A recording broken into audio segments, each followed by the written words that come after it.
Hello. तो आज जो हम पढ़ने वाले थे वो फैक्टर ऑफ सॉइल फॉर्मेशन पढ़ने वाले थे। बट उससे पहले हम पढ़ेंगे सॉइल की प्रोफाइल को। Just like you have profile, soil have also profile. चलो देखते हैं इस प्रोफाइल में इसके है क्या। Okay, then first one is parent rock, second one is weathered rock material, third one is subsoil and fourth one is topsoil. Okay, ये जो सोयल है वो इतनी चीजों से, इतने स्टेप से मिलके बना होता है। ठीक है, अब हम देखते हैं कि जो सोयल का फॉर्मेशन होता है वो होता कैसे है। जैसे वो जो वेदर रॉक होते हैं वो कैसे एक सोयल का फॉर्मेशन करते हैं, उसमें कौन कौन से फैक्टर हैं जो एक बहुत ही इंपॉर्टेंट रोल प्ले करते हैं। तो उसमें जो सबसे पहला हम लोगों ने पढ़ा था वो क्या था, पेरेंट रॉक। तुम्हें पता है कि सोयल कितने टाइप के होते हैं, just like black soil, red soil, alluvial soil. But उनके तुम्हें पता है कि कलर भी अलग होते हैं, उनके टेक्सचर भी अलग होते हैं, उनका जो काम करने का, जो भी उनमें ग्रो करने का मटेरियल होता है वो भी बिल्कुल अलग अलग होता है। तो ये इन सारे फैक्टर्स पे डिपेंड करता है कि कौन सा सोयल क्या होगा। तो जो पेरेंट रॉक होता है वो क्या करता है, उसके जो कलर होते हैं, जो टेक्सचर होते हैं, जो केमिकल प्रॉपर्टीज होती है उसको डिफाइन करता है। जो क्लाइमेट होता है वो क्या करता है, टेम्परेचर, वेदरिंग, ह्यूम्स फॉर्मेशन, इसमें वो पार्टिसिपेट करता है। जो सोयल की जो थिकनेस होती है वो किस पे डिपेंड करती है, टाइम पे डिपेंड करती है कि सोयल कितना नया है, सोयल कितना पुराना है। अब देखो, जो ह्यूम्स फॉर्मेशन होता है उसका जो प्रॉपर्टीज होती है वो किससे अफेक्ट होती है, वहाँ के फ्लोरा फौना से। और जो एल्टीट्यूड होता है या फिर जो उसका एक्यूमुलेशन होता है वो किस पे डिपेंड करता है, रिलीफ पे डिपेंड करता है। तो ये तो हुए हमारे फैक्टर्स। ठीक है, अब देखो, जो डिग्रेडेशन होता है सॉइल का और उसका जो कंजर्वेशन होता है वो कैसे होता है, इसका तो हम लोगों ने पहले जब अभी इसके प्रीवियस में पढ़ा था कि ये कैसे कैसे डिग्रेड करता है। जस्ट लाइक डिफॉरेस्टेशन था, ओवर ग्रेजिंग था, overuse of chemical fertiliser था, रेन वॉश था, लैंडस्लाइड था। बट अब इसमें क्या दिया है कि कंजर्वेशन के कुछ तरीकों को बताया गया है, जिस तरह से हम जो सोयल है उसको कंजर्व कर सकते हैं, उसको और भी ज्यादा बर्बाद होने से बचा सकते हैं। उसके लिए कौन कौन से टाइप्स हैं, फर्स्ट वन इज मल्चिंग, उसके बाद control barrier, rock dam, terrace farming, intercropping, control plogging and shelter belt. अब हम इसको एक एक करके समझेंगे कि ये आखिर होता क्या है। मल्चिंग, मल्चिंग क्या होती है कि सपोज डैट कि एक ग्राउंड है, ओके, उसमें क्या उगाया गया है, कुछ तुमने प्लांट वगैरह कुछ भी तुमने लगाया है। तो वो क्या करता है कि चूंकि उस सॉइल की मॉइस्चर को रिटेन कर सके, उसके लिए उसके बीच में कुछ जो स्ट्रॉ होते हैं उसको डाल दिया जाता है। जस्ट लाइक कि मैं तुम्हें एक फिगर से उसको दिखा, देखो ये जो फिगर है इसमें ये देखो ये कैसे बीच में पौधे उगाए गए हैं और इसके बीच बीच में स्ट्रॉ जो पुआल होती है उनको डाल दिया गया है, ताकि जो सोयल है उसके मॉइस्चर को वो क्या कर सके, रिटेन कर सके। And second one is control barrier. ये क्या होते हैं कि जो भी स्टोन होते हैं, ग्रास होते हैं, वो क्या किए जाते हैं कि सोयल के बीच में डाल दिए जाते हैं। और उसके जो बीच में क्या होती है, एक ट्रेंचेस बना दी जाती हैं ताकि जो वाटर है वो उसको कलेक्ट कर सके। अब देखो इसमें तुमको मैं एक इसको फिगर से समझाती हूँ। जस्ट लाइक देखो ये क्या है, बीच में तुम लोग देख रहे हो इसमें कुछ उगाए गए हैं और साइड साइड में क्या किया गया है, पानी के लिए, उसको पानी के रुकाव के लिए कुछ ट्रेंचेस एंड बैरियर के रूप में बना दिए गए हैं। इससे क्या होता है कि बीच में पानी रुक जाती है एंड वहां पे आपका जो भी आपको उगाने होते हैं वो चीज होते हैं। And now the third one is rock dam. ठीक है, अब देखो मट्टी जो होती है बहुत ज्यादा, जब एक ही बार पानी का फ्लो होता है तो वो तो एक ही साथ उसके साथ ही निकल जाएगी ना, वो उसके साथ बह जाएगी। तो अब उसको प्रिवेंट करने के लिए क्या किया जाता है कि जगह जगह पे रॉक डैम बनाए जाते हैं। जस्ट लाइक देखो ये पानी है, ठीक है, अब इसका एक फ्लो है, फ्लो के बीच में हम लोगों ने क्या किया है कि एक रॉक डैम बना दिया है हर जगह बीच में। जिससे क्या हो जाए, जो पानी का फ्लो है वो बहुत तेजी से नहीं हो रहा है और जो वहाँ की मिट्टी है वो बहुत तेजी से फ्लो नहीं कर रही है। ठीक है, जो नेक्स्ट है वो है टेरेस फॉर्मिंग। टेरेस फॉर्मिंग क्या होती है कि जैसे एक स्लोप है, हिली एरिया में जो स्लोप है उस पे क्या होता है कि जगह जगह पे उसको काट के वहां पे टेरेस की तरह, स्टेप की तरह, टेरेस की तरह बना दिया जाता है, ताकि जो सोयल का रन ऑफ है वो क्या हो जाए, कम हो जाए, और जो वाटर है वो भी उसमें रिटेन हो जाए। जस्ट लाइक कि तुमको मैं एक इसमें भी एक फिगर से इससे समझ में आएगा। देखो ये स्लोप कैसे गई हुई है और उसको कैसे कैसे बीच में काट के उस पे बीच में फार्मिंग की गई है एंड एंड उस पे सोइल को भी रिटेन किया जा रहा है एंड वाटर को भी। ऐसे भी हम करके क्या कर सकते हैं, सोइल का डिग्रेडेशन होने से बचा सकते हैं। And the next is intercropping. Intercropping क्या होती है कि एक ही तरह के मतलब क्रॉप को ना लगा के दो तरह के क्रॉप को अल्टरनेट वे में लगाना। जस्ट लाइक एक में आलू लगा दो एंड बीच में कुछ भी तुम सरसों वगैरह, तुम डिपेंड ऑन योर चॉइस, उसको लगा दो। उससे भी क्या होता है, जो सोइल होती है उसकी पकड़ और मजबूत हो जाती है। And the next one is control ploughing. ये क्या होता है कि जैसे गांव में जैसे जुताई वगैरह होता है, तो उस पे क्या होता है कि उसको ऐसे फॉर्म किया जाता है कि बीच में जो नेचुरल बैरियर बन जाए और जो वाटर का फ्लो है वो बहुत ज़्यादा तेजी से ना हो, उसमें वाटर रिटेन रह सके। जस्ट लाइक कि ये देखो फिगर, ये जो है ये क्या है, उसी का एक एग्जाम्पल है। इससे भी क्या होता है, वाटर का डिग्रेडेशन रुक जाता है।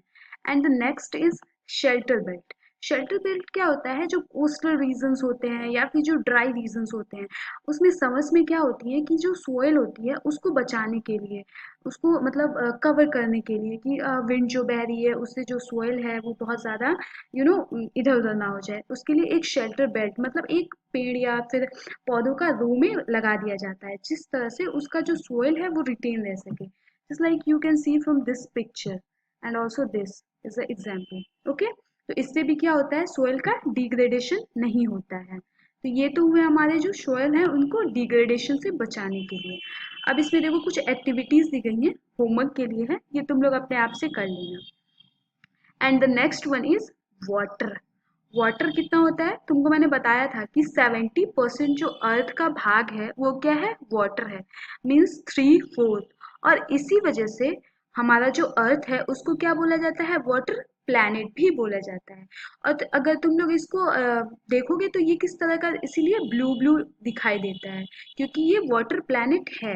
ओके, तो अब देखो इसमें क्या होता है कि ऐसा नहीं है कि जितने भी वाटर हैं वो सारे ह्यूमन कंजम्पशन के लिए हैं। इसमें केवल जो 2.7% वाटर है वही फ्रेश वाटर है। सोचो कि इतने वाटर में केवल 2.7% वाटर जो है वही फ्रेश वाटर है।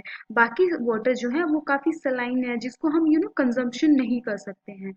एंड जो 2.7% जो फ्रेश वाटर है उसका भी 70% वाटर कहाँ रहता है, आइस शीट में रहता है। अंटार्कटिका जो बिल्कुल फ्रोजन एरियाज हैं वहाँ पे ग्लेशियर्स में रहते हैं, माउंटेन रीजन्स में रहते हैं।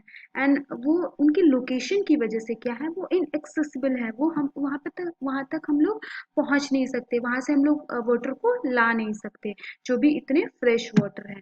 इसीलिए हमें बोला जाता है कि water is a most precious substance.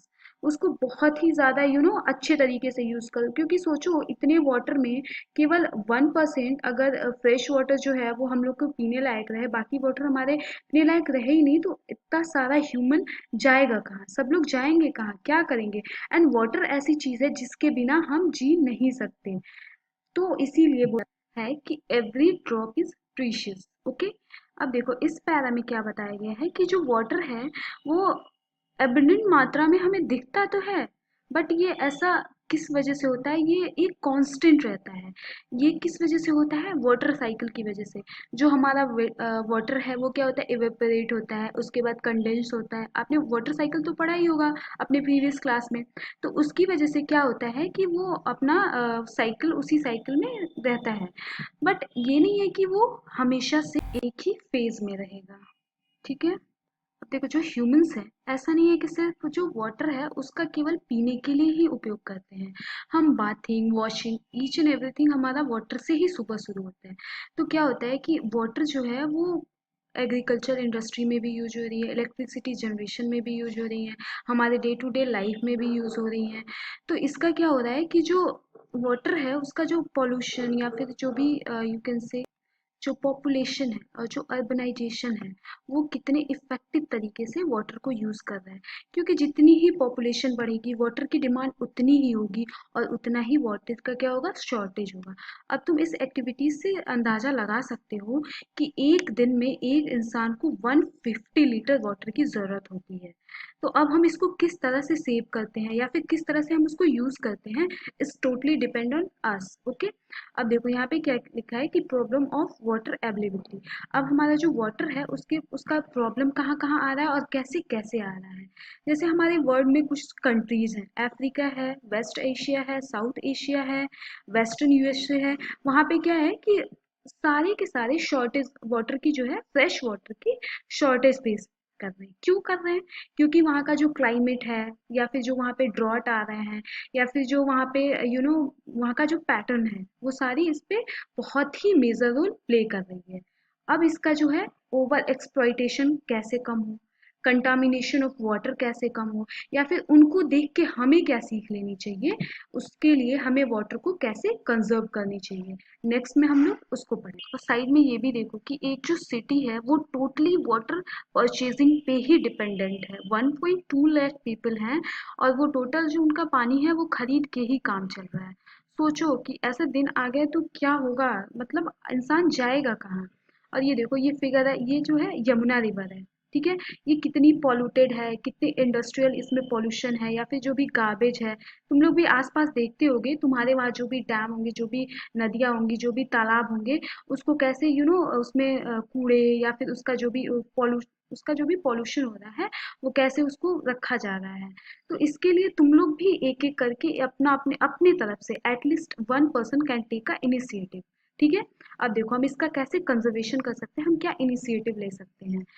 इसमें बताया गया है कि डिस्चार्ज ऑफ अनट्रीटेड और partial treated sewage, agriculture, chemical and industrial influent water bodies are the major contaminant. जो भी वेस्ट मटेरियल है उसका ट्रीटमेंट अच्छे से हो रहा है कि नहीं हो रहा है। ऐसा तो नहीं है कि वो सीधे ऐसे ही नदी में छोड़ दिया जा रहा है, उसका ट्रीटमेंट किया भी जा रहा है या फिर नहीं किया जा रहा है।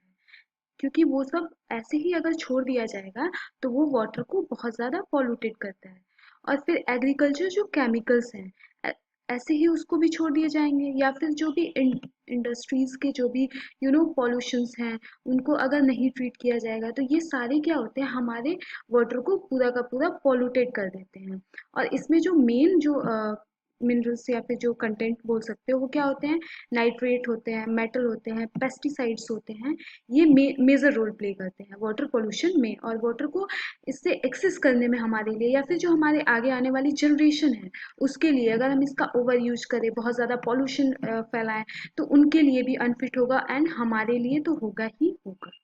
देखो ये अनफिट कैसे हैं, बहुत सारे जो उसमें केमिकल्स हैं वो क्या है, नॉन बायोडिग्रेडेबल हैं।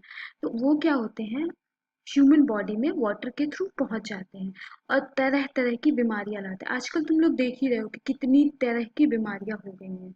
इसीलिए हमें वाटर को ट्रीट करना बहुत ज़्यादा जरूरी है।